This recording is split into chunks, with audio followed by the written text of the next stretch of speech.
အန်တာတိကတိုက်ကိုနိုင်ငံတကာသဘောတူညီချက်ဖြင့်ကာကွယ်ထားတော်လဲစီးပွားရေးဆိုင်ရာအကျိုးစီးပွားများကြောင့်ချင်းချောက်မှုများနဲ့ပိုမှုရင်ဆိုင်နေရသည်သိပ္ပံပညာရှင်များသည်ရာသီဥတုပြောင်းလဲမှုနဲ့ညဉ့်ညမ်းမှုများ၏အကျိုးသက်ရောက်မှုများကိုလေ့လာနေကြသလိုတစ်ဖက်တွင်လည်းကမ္ဘာလုံးဆိုင်ရာစိုးရိမ်ပူပန်မှုများကိုမြင့်တက်စေသည့်သုတေသနပြုလုပ်မှုများရှိနေသည်မကြသေးမီကဝက်တဲပယ်လယ်အတွင်းငလင်လှိုင်းတိုင်းတာမှုဆိုင်ရာစစ်ဆေးချက်များအရစီပေါင်းဘီလီယံ900ကျော်ရှိသောအလွန်ကြီးမားသည့်ရေနံတိုက်ကြီးတစ်ခုကိုရှာဖွေတွေ့ရှိခဲ့သည်ဤရှာဖွေတွေ့ရှိမှုသည်ဒေါ်လာထရီလီယံပေါင်းများစွာတန်ဖိုးရှိနိုင်သဖြင့်အန်တာတိကတိုက်သည်နောက်တွင်ရေနံတူးဖော်သူများ၏ပြစ်မှတ်ဖြစ်လာနိုင်သည်အန်တာတိတ်စာချုပ်ကရေနံရှာဖွေခြင်းကိုပိတ်ပင်ထားတော်လဲစီးပွားရေးနှင့်နိုင်ငံရေးဆိုင်ရာဖိအားများမြင့်တက်လာသည့်နှင့်အမျှ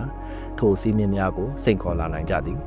နိုင်ငံအချို့ကအန်တာတိတ်တိုက်၏အစိတ်အပိုင်းအချို့ကိုပိုင်ဆိုင်ကြောင်းတောင်းဆိုနေကြသဖြင့်အငြင်းပွားမှုများဖြစ်လာနိုင်သည်ရှိသည်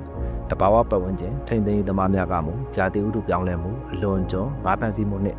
ညဉ့်ညမ်းမှုများအပါအဝင်လူသားတို့၏လှုပ်ဆောင်ချက်များသည်ဤတိုက်ကြီးကိုထိခိုက်ပျက်စီးစေနေကြောင်းတတိပေးထားကြသည်